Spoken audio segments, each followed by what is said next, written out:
Welcome to this video, round 9 of the candidates tournament, and this video is about the game Mamedyarov playing white against Aronian playing black. If we remember the first round of the tournament, or the first turn, the first leg of the tournament, with Aronian white against Mamedyarov, we had this funny game where Mamedyarov's queen was trapped, so a loss for Mamedyarov in the first part of it. Let's see what happened in this game. Mamedyarov playing d4, and we could expect these moves certainly. Yeah, and here Mamedyarov goes for knight c3, allowing the Nimzo, which Aronian in fact plays. Yeah, and now he goes for a very sharp continuation, f3. Yeah, very sharp is maybe exaggerating a bit. It's an interesting move, certainly, that leads to complex play. It very much depends on black's move now, what kind of middle game we get. It can be exceptionally sharp, but it can also be very strategical in nature. In the book that I'm currently writing about the Nimzo, my recommendation for black actually is the move c5. And then I'm going with this gambit continuation. It's quite an interesting way to play, but not what Aronian had in mind. He went for another line. He played castles. In the World Championship match between Aronian and Carlsen, there was d5 played. Check. They had this position, which is also sharp in a way, but it's still a bit more strategical compared to many other lines. Yeah, castles being played. Yeah, this is in fact an interesting and maybe somewhat underrated move. It has been under cloud for ages, and only in the last couple of years it was established that this is indeed a very playable line.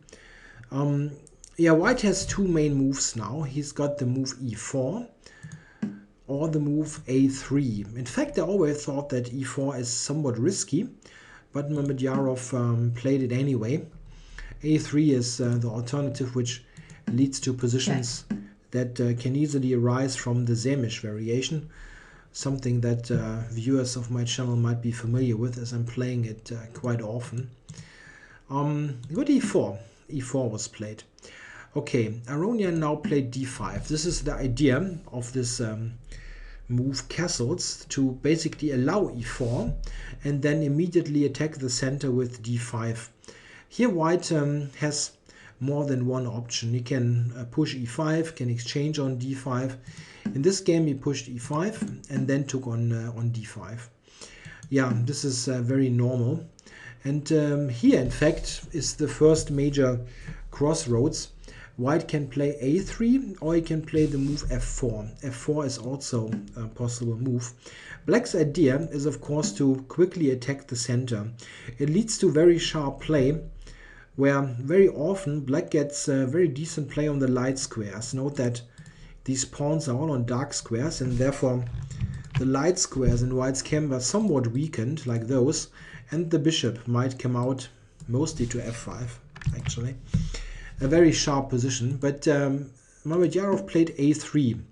This is yeah, similar, but it has a very distinct difference. That is that there is no pawn on f4, which is very important. The dark squared bishop is actually not hindered by a pawn, and this will in fact be an important factor in the game. Yeah, bc was played, and now f6 by Aronian. Mamedyarov had already taken some time. Maybe he didn't expect castles. This line is not so popular. Okay, f6. The white center is being attacked. And yeah, what should white play here? Yeah, you don't really want to play f4. This is answered by the capture. And what is white's next move? Yeah, if you consider this, this will not end well. Check. And we have this typical Check. procedure. If white moves the king, check, he will lose this bishop. Yeah, you cannot maintain your center, so it was taken on f6. Yeah, and here Aronian introduces a new idea, quite remarkable idea actually. The absolute main line here, and played quite often, is just to recapture on f6, and mostly they do it with the queen. The reason is why with the queen, if you take with the knight, it's not totally terrible, but the knight is not so well placed. His main squares that he looks at are controlled by this f3 pawn. And in fact, after this is what Aronian played, sorry. After the queen capture, very often we get this type of position. Both knights here, and then bishop to f5. Black has very decent play on the light squares. I think this position is perfectly acceptable for black. But Aronian plays a very sharp continuation. Queen e8 check. Yeah, what's the point really? White now played queen e2. And now he played queen to f7. A very interesting concept. The queen switches over to f7 and allows a quick rook e8. Yeah, and of course, white has absolutely no development, and the queen is on the same file as the king. So white is in a somewhat tricky situation here, but it's not clear how promising this really is for black. We see that here Mamedyarov just took on g7. A somewhat greedy move, certainly, but he already has, in a way, screwed up his position so much that you need to get a pawn for it. And to be honest, this is not just a pawn. The problem is that black also needs to invest time to actually take it, and maybe sometimes it's even the case that white can keep it, yeah, like with this. And if you can maintain a pawn on the 7th rank, yeah, well, any endgame, for example, would be winning for white. Yeah, okay, let's go to concrete line. This is more important here anyway. Rook e8, and okay, that's easy. Bishop e3. Don't want to give away the queen. And now knight to c6. So we have a really crazy position. If we do a pawn count, white has 7 pawns, while black only has 5. So black has at the moment sacrificed 2 pawns. Certainly the g7 pawn is something that you can take back, but it costs a move, and it's not clear that you actually have the time to do that. And in the long run, black's king is also tricky. Short term though, black's position looks excellent if you consider that this is really a big traffic jam on the e-file. Very critical situation for white. White has no development, and black can easily use the knights to go to c4. In fact, the next couple of moves are very much forced. Queen d2 played by Mamedyarov. I think this is the only move really, because you need to get both pieces, the queen and the king, out of the e-file, and we have this sidestep and the king to f2 next. There is really nothing else that you can do. Yeah, Aronian played knight a5. Yeah, simply no time to waste. Yeah, threatens to win an exchange, and white must react to that. Played rook b1, and now knight to b6. And we see that black really has a serious initiative for the sacrificed material. This is just a very annoying threat. So is black already better? Yeah, it seems that white only has one playable move, and this is what Mamedyarov played. He played rook to b4, and the idea is quite simple. You need to sacrifice an exchange on c4, and well, it's the only move as well. It's not like a brilliant sacrifice. It's just what you needed to do. Yeah, in this position, Aronian played the move knight to c4. Yeah, basically grabbing the exchange. The thing is, what else is there? Black actually had a decent alternative, and this is with the move c5. This is an interesting way to play it. Yeah, white must take, no debate. And now going to c4. So what has happened here, it's comparable to the game, but black has flicked in this c5 move to really break up the center. Yeah, knight on c4. Yeah, white has no choice. You needs to take this, of course. Knight takes, and this. And yeah, how to evaluate this position? Yeah, we can maybe add a further move. Knight to e2 seems very logical, and bishop to f5. Yeah, I actually have a hard time to really evaluate that.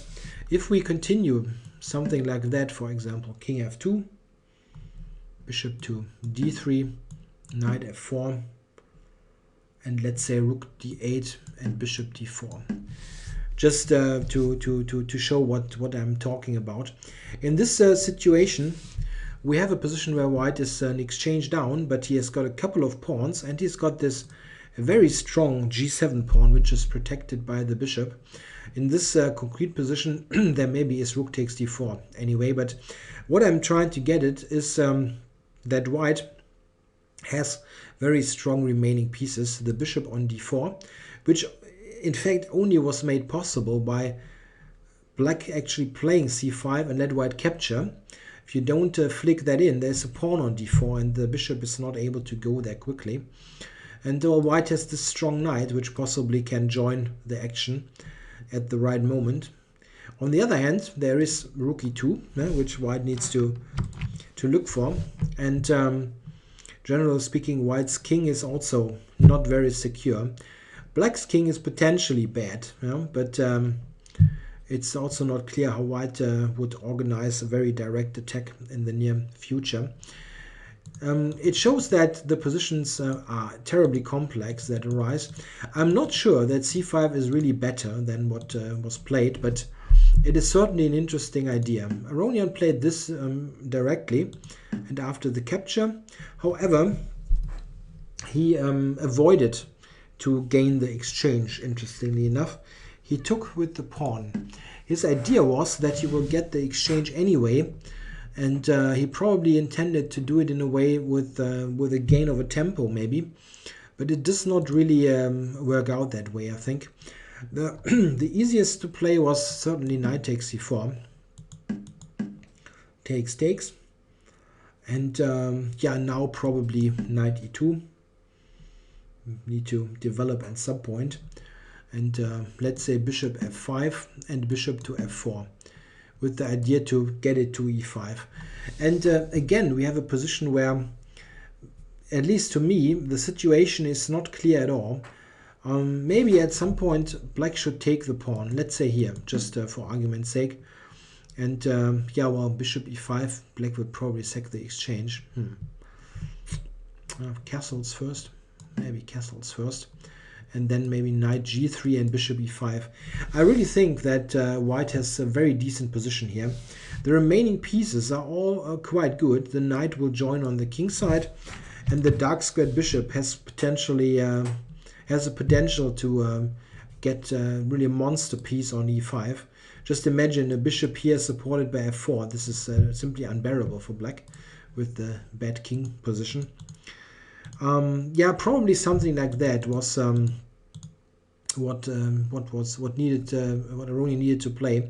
He took with the pawn, which is not bad in itself, but I think it leads to a position that is very similar, but still somewhat worse in comparison.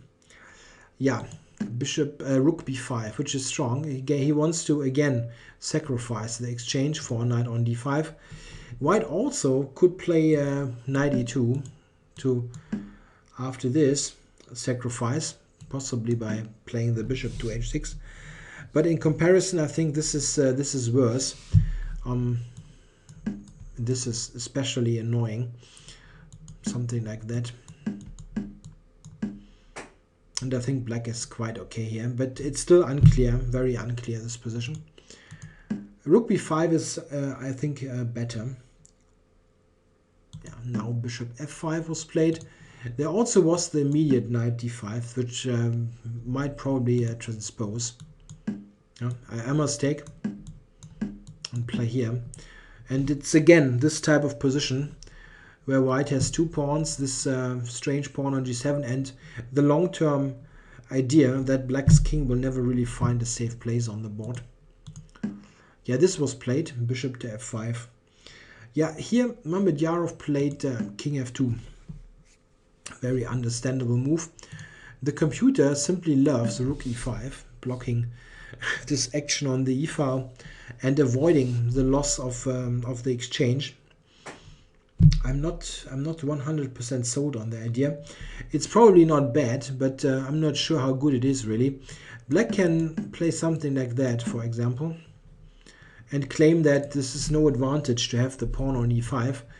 But okay, it's certainly not a bad position. This much I'm sure for white. Let's say f4. What exactly is black's idea now? Maybe queen e7, rook d8. This might be an idea.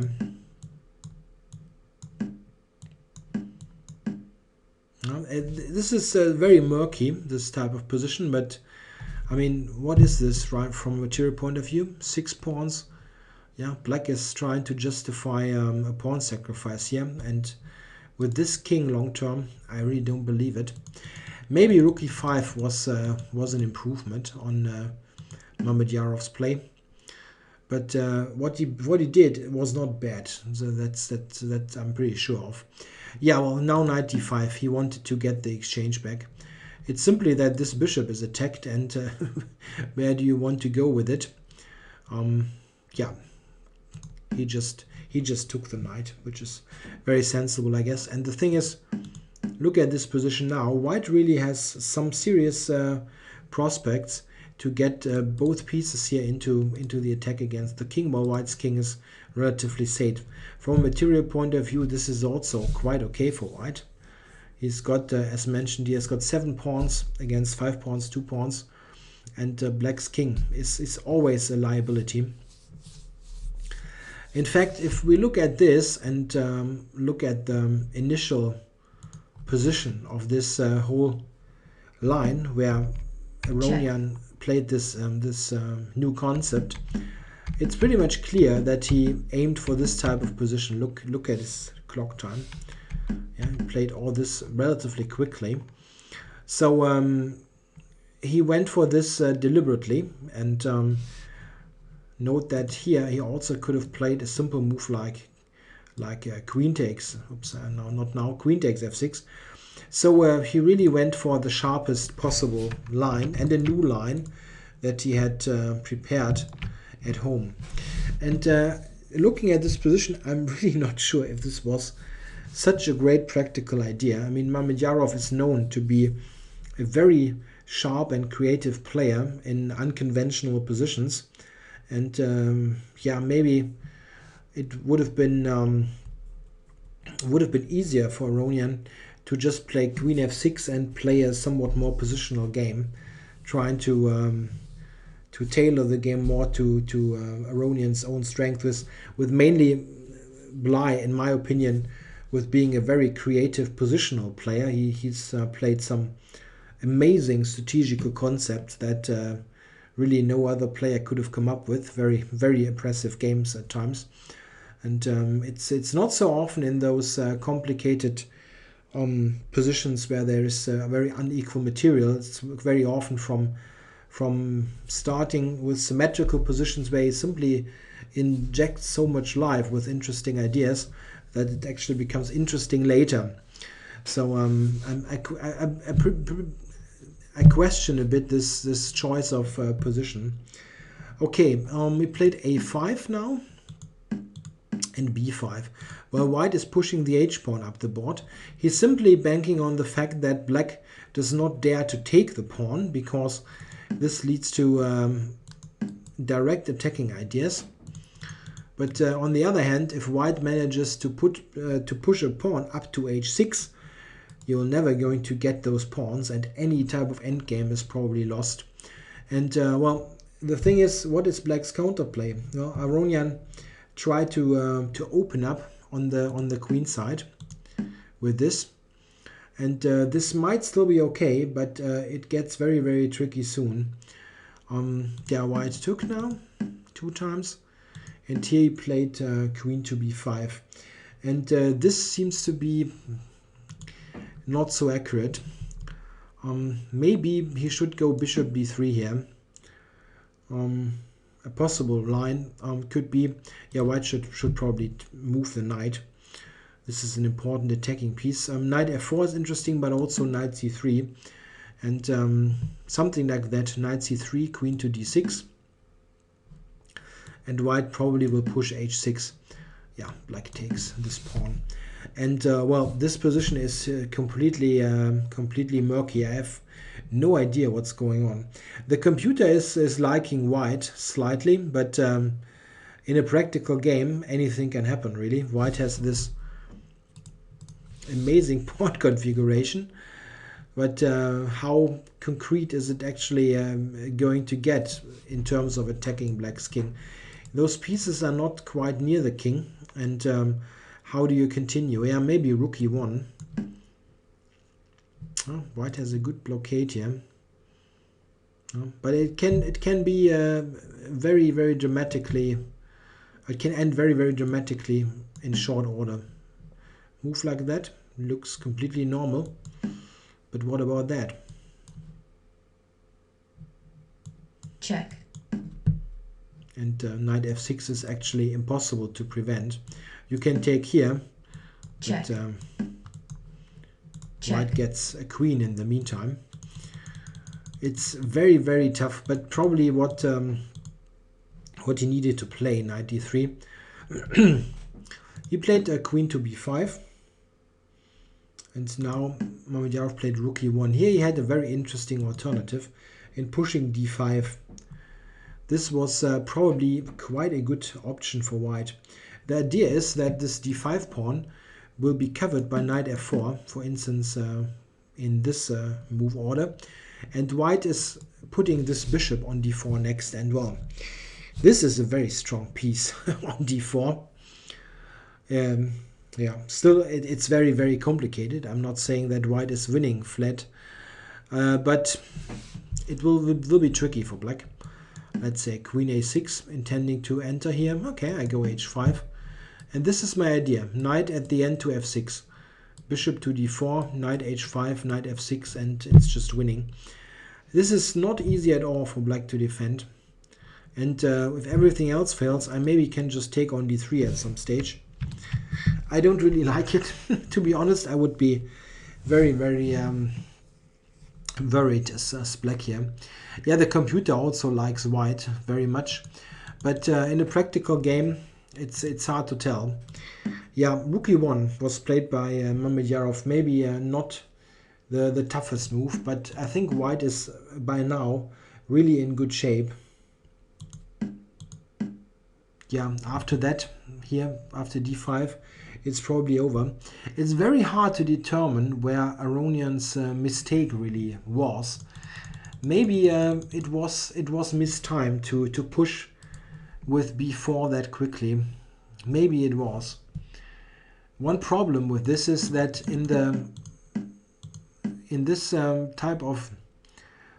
after this type of transformation of the pawn structure, white actually gets in this d5 idea, which is super important to get the bishop to d4. What I'm pretty sure of is that this now is basically lost for black.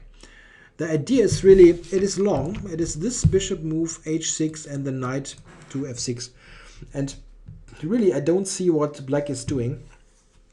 A very interesting point in all this is that this bishop black, which is sitting in the middle of white's position, is a somewhat superfluous piece. It's operating on light squares, and the whole play by white is running on dark squares.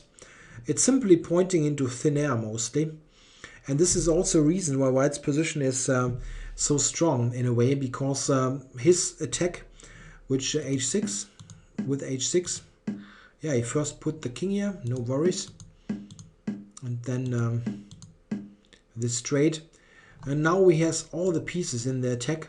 Well, this piece, it could also be off the board. It's no difference at all, as it does not help in defense at the moment. Okay, queen to d7. And here I think Mamedyarov calculated things to the end, and very nicely played. H6 first. Yeah, you want to go here.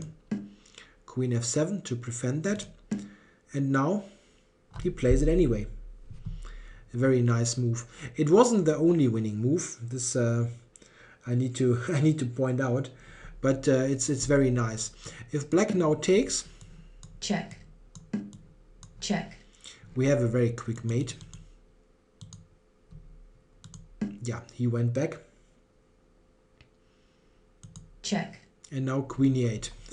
Very cute. Yeah, queen sacrifice is a bit much, but it's a very nice finishing touch. Black took it, only move. Check. Knight f6 check. King f7, only move. And knight takes e8. Yeah, well, obviously black cannot take, as I'm promoting immediately. And yeah, what white just threatens knight f6 back and then g8. And well, black only can do that, the only possible move. After which Aronian played knight f6. He had calculated this to the very end. What you can do here as white is you can play b5 as well, which is also very convincing win. But what he did is perfectly sufficient and also totally forced. g8 mate, not mate, but g8 queen. So black must cover that. And here he just promoted, because he had evaluated this endgame. King to f4. And really this is nothing that black can do. In this position, Aronian resigned. We have an opposite color bishop's endgame with 2 extra pawns. And the problem is simply that this is too much. White will easily get a position where he has passes that are very far apart. And we had this idea already earlier in the tournament with passes A and H pawn. Trying to remember what game it was. I think it was Svidler to Barlov. And well, here it is just too much. I can put some moves on the board to show. Let's say c2, and now white pushes his pawns.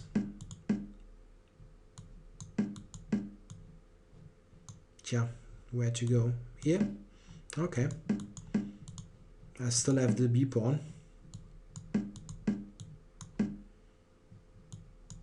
Yeah, and white will get the c pawn and now easily win. You can also just attack this here. It's too much. I mean, opposite colored bishops endgame are very often drawn, but if one side has too many passed pawns, it's yeah, well, it's just lost. Opposite colored bishops do not matter if it's too much material, and especially with passed pawns. So another very tough result here for one of the leaders.